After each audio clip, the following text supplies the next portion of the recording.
Welcome to Giants Draft Reaction Show, presented by Crestron. I am John Schmeelk, joined by compatriots here, Paul Dottino, Super Bowl champion Shaun O'Hara. Guys, we're going to do a lot of talking about who the Giants select with the third overall pick. Their pick is in. As soon as we have it, we will give it to you. We are coming to you live from the Hackensack Meridian Health Podcast Studio.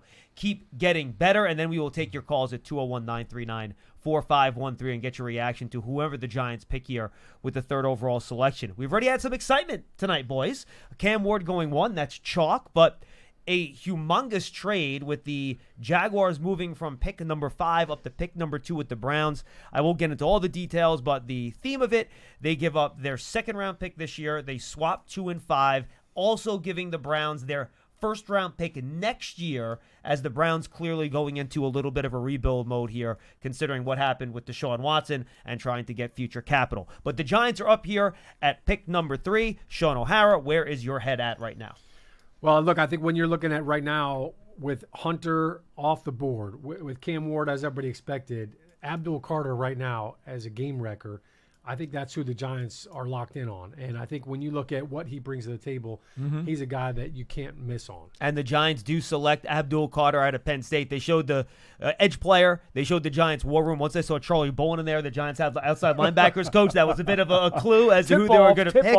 Exactly. Abdul Carter, guys, 3-year player out of Penn State, 6'3", 254 pounds. Keep in mind, he did not weigh in at the combine this year because of the injury that he suffered with the foot. This is going off Bruce Feldman's freaks list from the preseason, which is usually as accurate as you can get. 6'3", 254. According to Penn State, a 4.48 40-yard dash, a 4.35 shuttle, a 10.7 broad, 35-inch vert, max velocity on the field shown of 22 miles per hour. Last year, number 1 in the FBS in tackles for loss with 23.5, number 7 in sacks with 12.5, and number 2 in pressures with 66, according to Dane Brugler's Beast. So this guy is a fast, up-the-field edge rusher with a variety of moves: speed, quickness, speed to power, dip, bend, flexibility. This guy is a terror. I've had multiple people on the Giants Huddle podcast that have come on, compare him to Von Miller, which speaks volumes. Yeah, Von Miller was, Super Bowl MVP, Super Bowl 50. When you look at what Abdul Carter brings to the table, you just rattle off a bunch of statistics, and I was told there'd be no math today. I wasn't asking you to do math. I did all the math. The next-gen stats on it, those are phenomenal, and it tells you on paper what this guy looks like. When you turn on the film and you watch this guy, what comes to mind is, if you've ever seen that movie Taken, Liam Neeson says, this guy has a special set of skills. He just has a knack for getting after the quarterback. Now, look, a lot of people can beat offensive linemen at the line of scrimmage. They can't always finish the play. They can't always take the quarterback down. When he gets in the backfield, he doesn't miss. He explodes through the quarterbacks when he sacks them, when he hits them. That's the bend and burst, right, to get around the tackle. Yeah, that burst. His get-off, number 1, is, it's extraordinary. And I go back to a guy I played with, Osi Umenyiora. That was his gift. His gift was the get-off. Now, he had a couple of offsides last year, I think 4 or 5, where he's jumping that count. You live with that. Yeah, you absolutely live with that, because when he's right, he's in the backfield. He's wreaking havoc. So I mentioned before, I think he's a game wrecker. When you get a chance to add a guy like that with Kayvon Thibodeau, with Brian Burns, with Dexter Lawrence, I think this is a no-brainer, and this was probably one of Joe Schoen's easiest picks since he's been the general manager for the New York Giants. Yeah, Paul, you think for the third overall pick, you're going to stress out about it a lot, but we've talked about it this entire process. There were only a couple of blue-chip prospects in this draft class. Cam Ward, the consensus number 1 quarterback. Then you had Travis Hunter, who was already off the board. You have Ashton Genty, who's a running back. And then you had Abdul Carter, the edge rusher, who, if you believe all the people out there that talk about this, those were the blue-chip players that were on the board this year. And as Joe Schoen said, those are the kinds of guys you're really going to be sorry about if you pass on them. So it's really not a surprise. He pretty much telegraphed everybody what their philosophy was going to be. Now, for those of you who remember some of the Giants' championship days, we're talking about Abdul Carter, who at 6'3", around 250. Yep. That's the same frame and body type as Pepper Johnson, but he's got downhill speed, quickness, and agility far more than just an inside linebacker. He is an edge guy. So think about that. Think about the combination of speed and quickness in Pepper Johnson's body. That's the kind of guy you're looking at. Downhill, doing everything he can to get into the backfield. Now, Paul, Can I give him a modern comparison for Giant fans? Osi Umenyiora was 6'4", 255. Yeah. He's OC.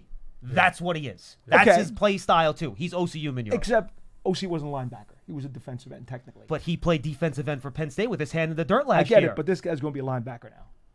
No, he's going to be an edge rusher on the edge, rushing the passer. He'll be a stand-up. He's going to be a linebacker. Okay, that's fine. Is he rushing the passer or is he playing No, ball? he's going to rush. He's going to rush. He'll be a hybrid. Although he's going to rush. He will be somewhat of a hybrid. I do think you're right, Sean, because we've discussed many times over the course of the last few months how if the Giants did take him, and John, you pointed out the math last night on WFAN.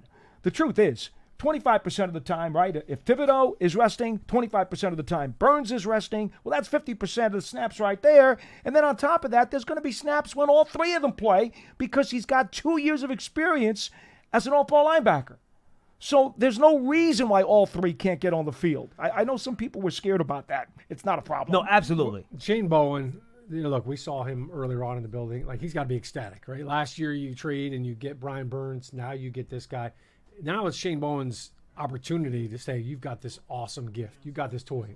Find a way to make him work. And I think that's where, I don't care if you're a 4-3 scheme defensive coordinator, all right? You're going to find a way to get this guy in a stand-up position. You're going to have some 3-4 defenses. I remember talking to Steve Spagnuolo. He was a 4-3 disciple. He was Jim Johnson from down in Philadelphia. Yeah. That was his scheme. When he got fired from the St. Louis Rams, I remember he said, I spent an entire year just trying to learn a 3-4 scheme because I wanted to add that to my repertoire. And he basically morphed and he said, I instead of just being a 4-3 defense, I became a hybrid and I run some 3-4 stuff. Now Shane Bowen can do that too. So now you could have Kayvon Thibodeau on one side, you could have Abdul Carter on the other in that stand-up 3-4 kind of look and still be a 4-3 base, but 3-4 is a part of that scheme. And I think having those two guys on that side, and then you're also putting, Brian Burns in there, next to Kayvon Thibodeau or next to Abdul Carter, I mean, that's a heck of a defensive front with Dexter Lawrence pushing the pocket in the middle right there. And to Ball's point, he did line up as a stand-up joker rusher, which for the fans that don't understand, a joker rusher is a stand-up rusher behind the line of scrimmage. We see Michael Parsons do that with the Dallas Cowboys as well. Exactly. They got him moving all over the place. When they're on the field together in those pass rush situations, then he can play that No spat. doubt. Absolutely. That's what he did his first 2 years in Penn State as an off-ball linebacker. He only played the edge 1 year. For the Nittany Lions this past year when he racked up all those sacks. Before that, he was an inside linebacker, which to me makes the fact that his pass rush repertoire is so advanced even more impressive, given he's only done it for a year. Yeah, he's still got a lot to learn. And to your point on the Micah Parsons thing, that was Dan Quinn, who was a 4-3 cover 3 defensive coordinator. Yes. He found a way to get Micah Parsons in on third down, involved in off the ball, blitzing, and involved in stunts. So I think that's really his forte. And I think when you look at this guy as an athlete, like Osi Umenyiora was a phenomenal athlete that built himself into a great pass rusher.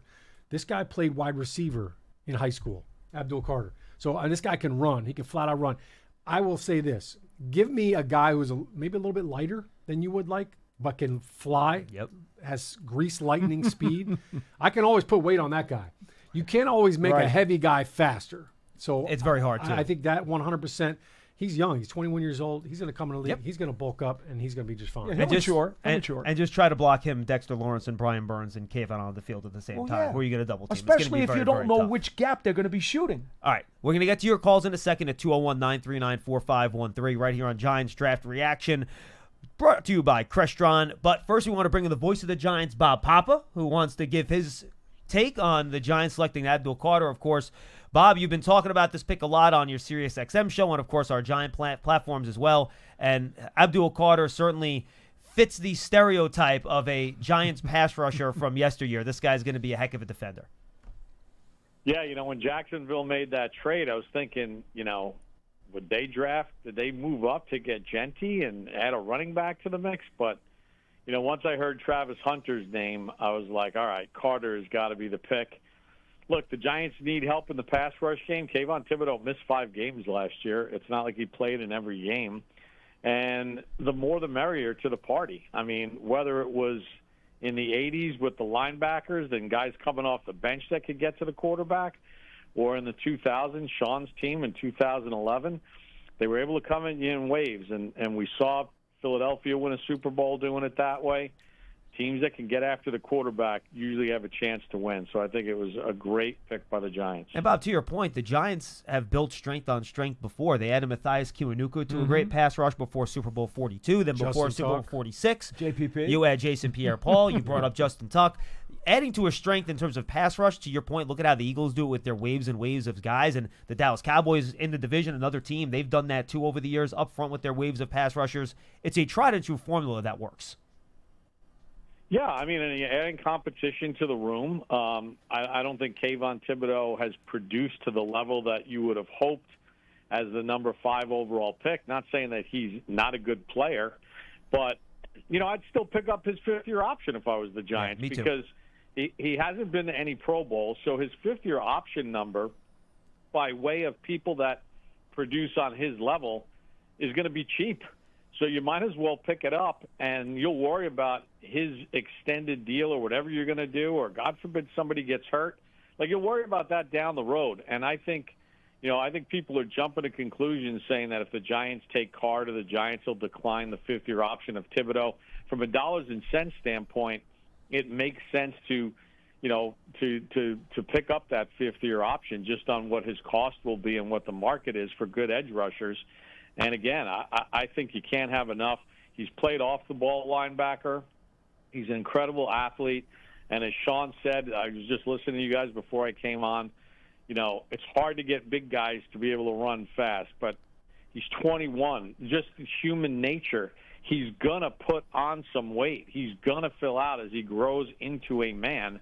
And that foot speed is something that you can't teach. Will Campbell, by the way, goes 4th overall to the Patriots. Bob, Joe Shane had told us after the season, and quite frankly, John Mara said the same thing. I was tired of seeing people run up and down the field against our defense. Well, look at what the Giants have done. They got Golston, they got Holland, they got a Debo. Now they've got this guy in Carter. They have made 4 very big, important, impactful acquisitions on that side of the ball.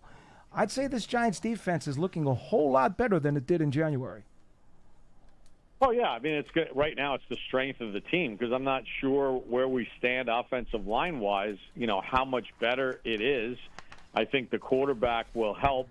I still think they have to address the running back room and all that other stuff. But, yeah, I think they're going to lean on their defense. And, look, I think Abdul Carter is going to be one of these players that wins and wins early and wins often. Yep. And the Giants the Giants need somebody that when the Giants play against good offensive lines and good quarterbacks, they need a rusher that's going to win. Too many times, they've had these situations where against bad quarterbacks, bad O-lines, guys get numbers, but they're no-shows in games that are important. Well, based on what you got in your division and the schedule that you play this year, you need somebody that's going to win against good competition, and I think Abdul Carter is the recipe. Now I'm just wondering what number he's going to wear, because I don't think 11 is coming out of retirement. He's not wearing 11, and he's not wearing 56, so he's going to have to find something else. And he's not wearing 92. 10's taken as well. Just for those, if you're watching at home, we've got the first crier of the draft, Will Campbell, tears. Legitimate tears. The offensive lineman too, Sean. Are you proud of that, or are you a little disappointed? I mean, I don't know. I don't really know how to think about this right now, because I like the kid. I think he's a tough kid, but Pearson's I didn't expect too, him to be the first crier of the draft. Does it almost count that Travis Hunter's interview on NFL Network, he admitted that he was so excited, but he wanted to cry. Yeah, that's true. So he admitted that he wanted to cry, and he felt like crying at that moment, but he was so amped that he couldn't cry yet. Yeah, so he gets a half a cry. I definitely would have put it on a receiver or a cornerback. He checks both those boxes. But just to kind of put a bow on what you were saying, Bob, when you think back at the Super Bowl, the Philadelphia Eagles took down the Kansas City Chiefs. How did they do that? They got home with a 4-man rush. You have to have guys that can win one-on-one. For our Giants fans out here, can we just refer to the 07 Giants and how they did it with a 4-man rush 100%. Repeatedly and beating the undefeated Patriots and Tom Brady? Sean might know something about that team. Beating the Giants fans over the head about the Eagles. Yeah, no doubt about it. And Justin Tuck, drafting him, and everybody was like, well, you already have Strahan and Osi. Why are you drafting this guy, Justin Tuck? They had him, with the first grade talent. first-round talent as a grade, and they got him in the third round, and we moved him inside, and the guards couldn't block him. So that type of player, a guy that can win one-on-one, you cannot pass up on. And you have a guy like that. Now, all of a sudden, look, there's two ways to get to the quarterback and get pressure. You can scheme it via blitz, or you have guys that can just kick ass up front and get to the quarterback one-on-one. That's what Abdul Carter brings. And to your point, the Eagles won the Super Bowl. It's painful to say that. It's painful to hear it again. But guess what? If we want to get back into that competition, we got to win in the division. Well, guess what? We got to have somebody that can take down Jaden Daniels. You can't just get to him, right? We had a chance to sack him multiple times. He got out of it. We've got a closer. We need to take down Jaden Daniels. We got to get pressure on Dak Prescott, and we got to get pressure on Jalen Hurts.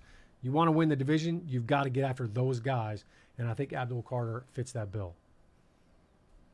All right, Bob, I want to ask you. I have just a quick question for you guys. Do you think Jackson Dart will get picked here in the top 10 by the New Orleans Saints? Bob, you stole the question I was going to ask you, because I think that's the debate now, right? And guys, we are going to get to your calls in a second at 201-939-4513. So now the pivot points you're looking for, if the Giants are in fact going to try to draft a quarterback, to Bob's point, you're looking at the Saints at 9, you're looking at the Steelers at 21, and then any other teams that might want to trade up and pick a quarterback. Based on everything I've heard, Bob, from people around the league, doesn't sound like the Saints are in the quarterback business in round 1. I would not be shocked if the Saints were in the quarterback business in round 2.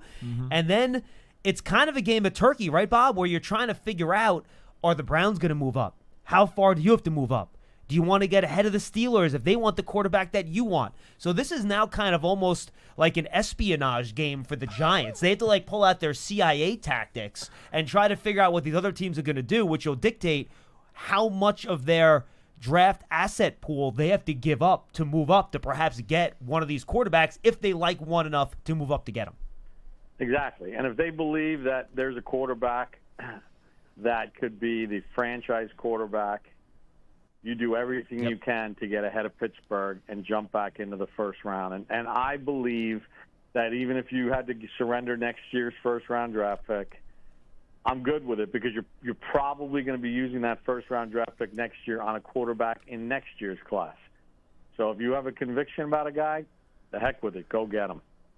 All right, Bob. We appreciate it. Thanks for joining us, my friend. Anything you want to add before we say goodbye? No, but I'm going to, I'm assuming when Joe Shane addresses the media, I know last year he told everybody you guys could shut it down for the night, that the Giants were kind of done maneuvering. Don't think that's going to be the case. No, it's going to be late, Bob. My guess is he's not saying that to the media assembled at the facility tonight. I think that is probably true. That's Bob Papa, voice of the Giants Good draft. stuff, BP. Joining us on Giants Draft Reaction Carter, Show. I'm pumped. We're pumped too, Bob.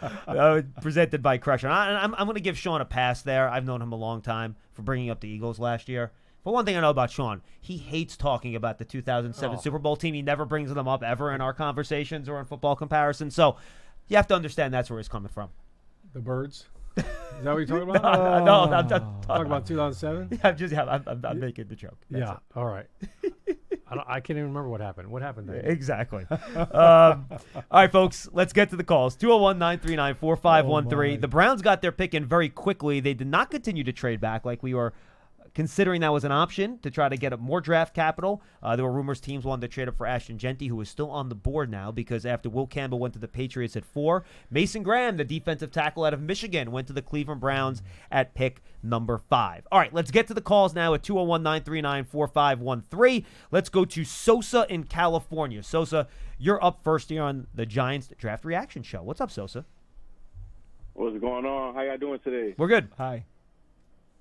All right. I want to give a shout-out to Paulie Dots because I feel like he called it.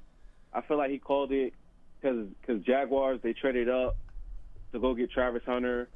And I honestly, low-key, I feel like Travis Hunter is the number one player in the draft if you're going best of it. I mean, like, overall, you know what I mean? So I think he kind of proved that. So I just wanted to give a shout-out to Paulie Dots on that one. Well, to be fair, I would have, I told people that I thought Hunter and Carter were 1 and 2 on my personal list of picks, not who I predict the Giants would take.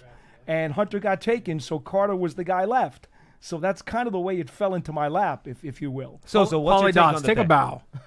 Thank You did Sean. good, buddy. Yeah, no, for sure. You don't need to blow For us head up sure, anymore. yeah. And I really like the Carter pick. I'm glad we didn't force anything. I would have, to be honest, I would have liked to see us potentially trade back too, but I get it, for us to go get Carter, that makes a lot of sense. Lastly, I'm gonna leave it after this. I really want us to go get one of these quarterbacks. I think we're probably going to have to trade up into the end of the first to go get one. But I think we could see how it plays out because we never know. Like, we're assuming that New Orleans is going to go for a quarterback, but we don't know that for sure. We're assuming that the Steelers are going to get one. Well, no, Sosa, I'm going to cut you off. I I don't think we do think New Orleans is picking a quarterback. No, I don't think they are. So I think the next quarterback team you're looking at is Pittsburgh at 21. I think the general public, the general public, at least from what I've been hearing, a lot of people think the Saints are. But yeah, I hope we go get one of those guys. My preference would be Milroe, to be honest, just with the intangibles, the tools. I think you coach him up with Dayball. I think it'll work out really well. But great pick. I give it an A+ so far. So let's keep it going, Joe Shane and staff. I appreciate y'all. Thank you. Appreciate it, Sosa. Yeah, I mean, honestly, based on everything we were hearing the last couple of days, another quarterback unlikely to go in the top 10 based on what we've heard. But again, you got the Steelers sitting there at 21. There's a chance they take a quarterback, and then maybe someone could move back in from the second round to select one based on what we're hearing. Ashton Genty off the board at number 6 to the Raiders. If there's one truth in life, if Pete Carroll's coaching a team, they're going to draft a running back. Yeah. And they got the best one in Ashton Genty. Yeah. So that actually worked out pretty well for them. Does he not remind you of Beast Mode Part 2? He does, the way he think breaks about tackles, Marshawn right? Lynch and Seattle all those years, and it was Pete that was feeding them until they got to the 1-yard line. I need to throw another team into this possible quarterback mix. Who's behind Tua in Miami? Zach Wilson. Do you really think Miami is so thrilled with a Tua who's been often injured and Zach Wilson who has not done much in this league? I think that team needs to win now.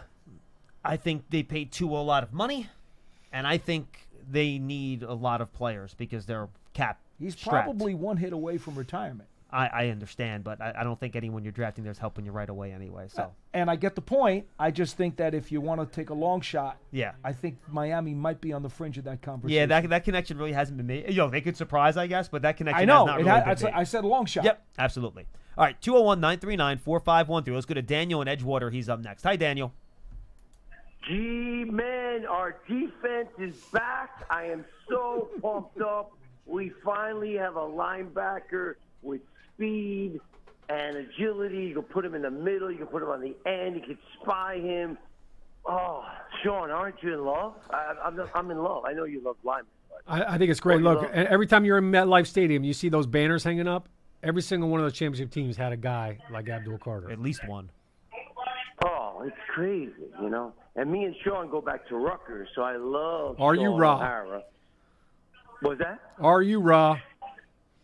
Are you, baby? DJs in Belmar. Oh, my Anyway, goodness. Rutgers, on the other hand, has not had a lot of players. You know who this is. DJs, Hunka Bunka. Where are we going? To Sayreville? Oh, yeah. This is Dr. Dan from Edgewater. Anyway, I am so pumped up. Listen, Paul, John, you guys are the best. I listen. Thank you. Religiously. Even when I'm seeing patients, I kind of sneak you guys in sometimes. And Appreciate you just it. make my day. Appreciate it, man. No, I appreciate it, Daniel. Good stuff. Dan the man. I was going to make jokes about if he plays his patients some Paul Dottino to either get him excited or to calm him down. I'm not sure what they do.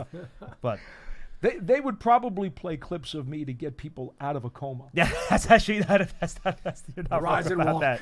It's better than the smelling salts, You're John. like the Undertaker. Bring him Don't back. worry about that big adrenaline shot, all right? Just bring in, just put on BBK and start playing Paul. 201-939-4513. Back to the phone. Let's go to Manny in California. Manny, you're on Giants Draft Reaction Show presented by Crestron.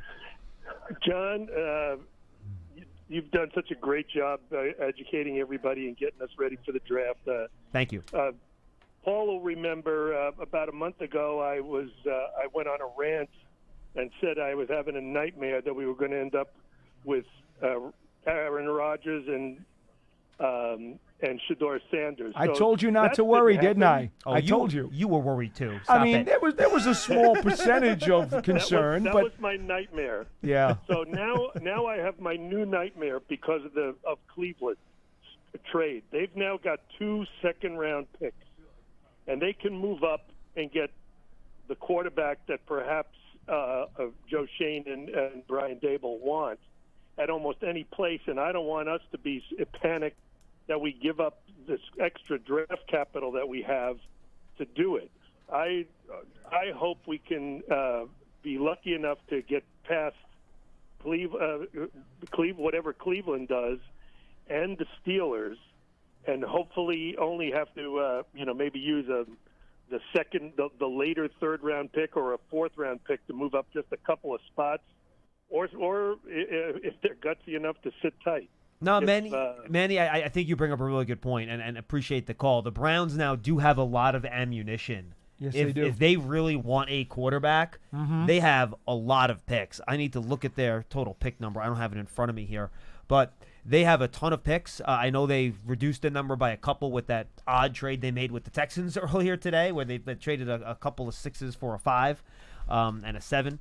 But, this is what they had before they have the trade. So now they have 2 2s, 2 3s, a 5, a 6, and I think 2 7s. So and that second round pick is the first pick of the second round. correct. So I believe they have 11 or 12 picks. We don't have an updated list here with after the 2 trades they made, but they have a lot of ammunition. And if there's a guy that they want, they will have the pick capital necessary to move up and get that guy. So I'm not saying the Giants aren't going to be able to do that, but they're going to have to be aggressive in their posture. If the Browns are in fact in that conversation, maybe the Browns are okay just sitting there and picking. I think that's a possibility too. If they like a quarter, maybe they like 2 quarterbacks and they're happy to have one of them fall to them. I don't know what their thought process is here. Maybe they don't need a quarterback this year. Maybe they're going into a long-term rebuild. I don't know what their thought process is, but that does make the competition to move up a little bit tougher. Yeah, there's no doubt about that. And John, we discussed during the course of the Big Blue Kickoff live show during the day, 12:30 p.m., 1 hour every weekday, by the way, right here on Giants.com. We have talked about the fact that there are probably 3 or 4 teams who, after the first round, may want to be interested to move back into the bottom of the first. And they're one of them.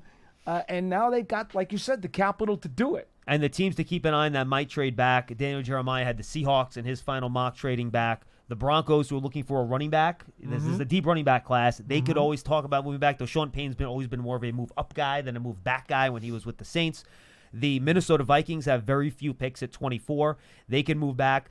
By the way, I know everyone expects the Steelers might pick a quarterback. They don't have a second-round pick from the DK Metcalf trade. So they could always want to trade back, too, if they're not looking for a quarterback in that spot. The Rams are always a team that likes to move and collect extra picks. And then the Washington Commanders are a team that's short a third-round pick because of the Deebo Samuel trade. So all those teams could use extra selections between picks 18 and 32. So those are the slots I would keep an eye on as potential trade partners.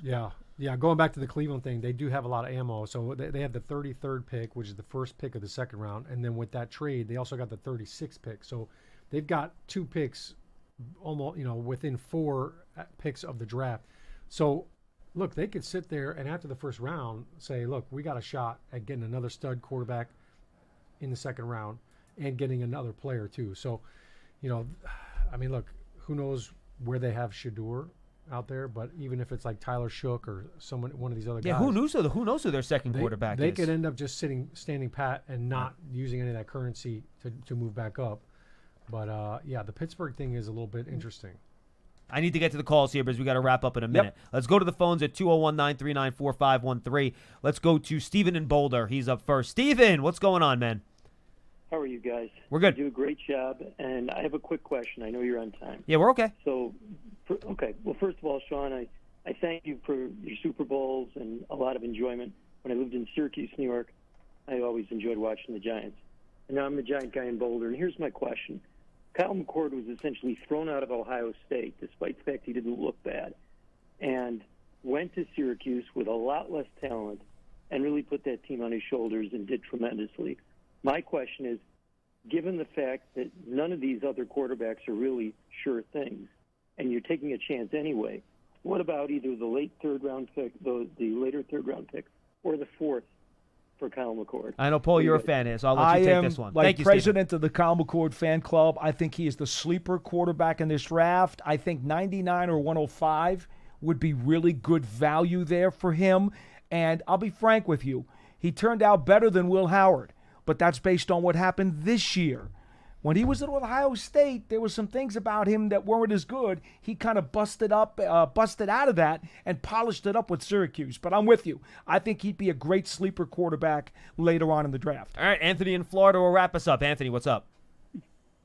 Hey, guys. What's up? I don't know if you remember, I called like 3 months ago about Milroe when you guys were doing you were talking about the draft.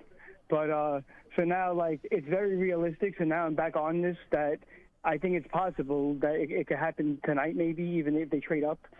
But my main thing is, like, I wanted to try to talk to Paulie because, I don't know, there was Pat Kerwin has a show, and he, like, brought up Milroe and everything, and he was talking about, like, how he's a totally different quarterback than the Richardson guy and how much better he is. And I just want to see if Paulie listened to that conversation.